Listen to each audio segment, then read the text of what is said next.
Olivia, what did you spend your entire paycheck on? Nick asked in surprise. Olivia had nearly finished her coffee when the doorbell rang. Who could it be this early, she wondered. Maybe Nick forgot something. Olivia and Nick had only been married for a week. They couldn't afford a honeymoon, so they agreed to postpone it for now. That day, Nick went back to work for the first time since the wedding, while Olivia still had one day off left. Throwing on her robe, she headed to the door. To her surprise, two women stood on the threshold. One of them was Miss Rose, Nick's mother. The other woman looked familiar. Olivia vaguely remembered her from the wedding. The second woman stood silently at the doorway.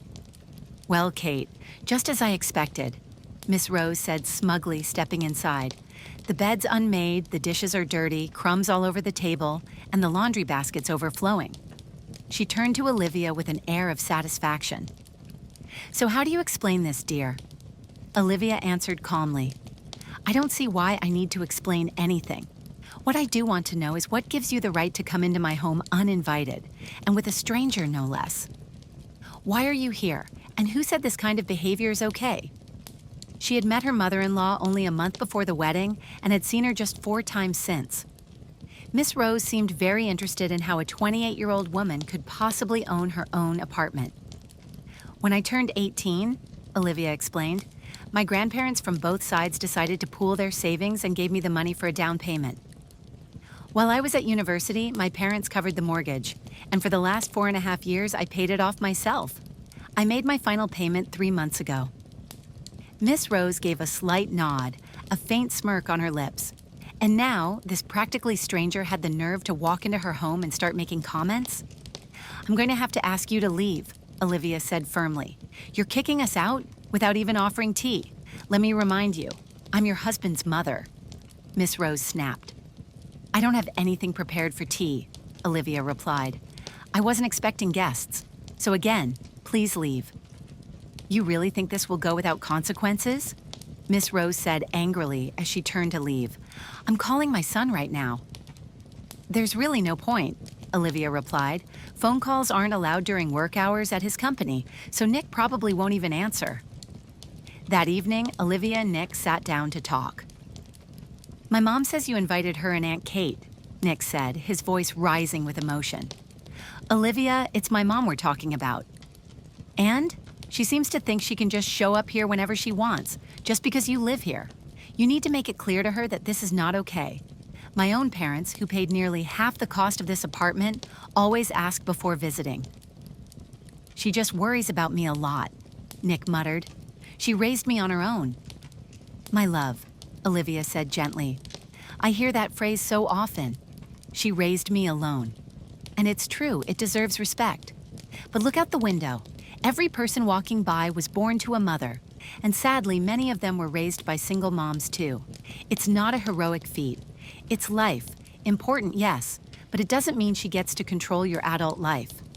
Have you ever heard the phrase, 'A child is a guest in your home. Care for them, teach them, and then let them go'? I would add, let them build their life independently. Some mothers overprotect their grown children. I really hope yours isn't one of them, because if she is, it could lead to serious problems." And problems did come, sooner than expected. In the first month, Olivia and Nick didn't discuss how they'd handle finances. Olivia kept paying the utilities just like before. They usually grocery shopped together, and sometimes she paid, sometimes he did. They didn't track it closely. A week before her next paycheck, Olivia had to stay late at work. She sent Nick a list of groceries they needed. He bought them, but later that evening at dinner, he asked her to send him money for what he'd spent. She was stunned. "Look, Olivia, I miscalculated a bit. I'm out of money. I don't even have enough left for food and transport this week." Olivia transferred Nick the requested amount and began to wonder what he could have possibly spent so much money on. She had a general idea of her husband's income. His salary was slightly less than hers, but still substantial. It should have been enough to cover groceries for 3 weeks, especially since she also contributed her share to their household expenses. They hadn't made any large purchases recently. "How about we talk about our budget?" she said. "If we keep spending at this rate, we might not have enough for our vacation in October." Together, they started reviewing their finances in the banking app, analyzing expenses by category, including lunch spending at the office, and found a significant deficit. I wonder where all that money went, Olivia thought aloud. That's a third of your income, or a quarter of mine. You didn't count the money I sent my mom, Nick replied. Your mom? Why would she need that? Olivia asked, confused. I regularly send her part of my paycheck, he explained. I used to send more, but this time it was just a third. That made sense before, Nick. You lived with your mom, she bought groceries, cooked meals, and handled household needs. But now you live with me. Why are you still sending her money? She told me her income isn't enough. She needs a considerable amount for medications. Come on, your mom is only 52, perfectly healthy and independent. She does yoga, goes to the pool, jogs in the mornings. What medications could she possibly need? Her apartment is freshly renovated and she's always stylish, clearly visits beauty salons regularly. I even heard her at the wedding mention that she travels abroad every year. She works as a chief accountant at a large company. Do you seriously believe her salary is at the poverty line? Do you honestly believe that? I can't say no to her. She calls and asks me to lend her $30,000. How could I refuse? Nick, supporting parents is important, but in your case, it's different. I married you to build a family and become a mother. But with how things are going, that future seems unlikely. If you're always catering to your mother's wishes, how are we supposed to handle things when I go on maternity leave? I don't know what to say, Olivia. We've only been married for 2 months and we're already arguing about money. It really upsets me. We're not arguing, Nick. We're trying to understand each other, and I hope we can. Please talk to your mom. Help her understand that you have your own family now. Of course, if she ever gets sick, we'll help.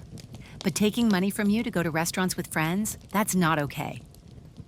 Nick intended to have a serious conversation with his mother. He even visited her for that purpose, but he couldn't bring himself to say what needed to be said. The next month, Miss Rose again asked her son for financial support. Olivia overheard their quiet phone call.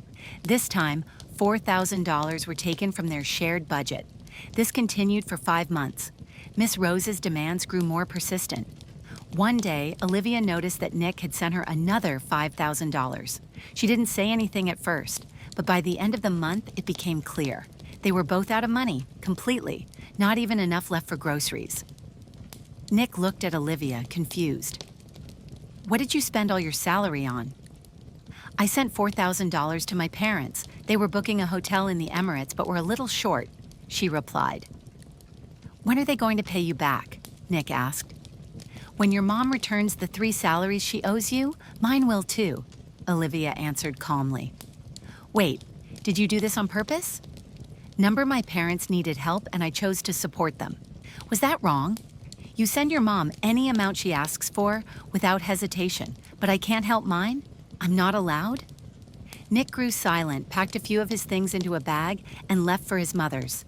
He didn't contact Olivia for 3 days. On Friday evening, Miss Rose came to collect the rest of her son's belongings.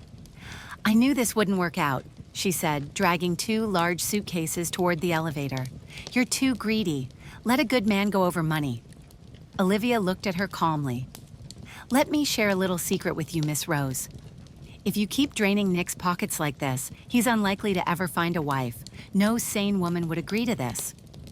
Help me carry these to the taxi, Miss Rose snapped, but Olivia just closed the door without saying a word.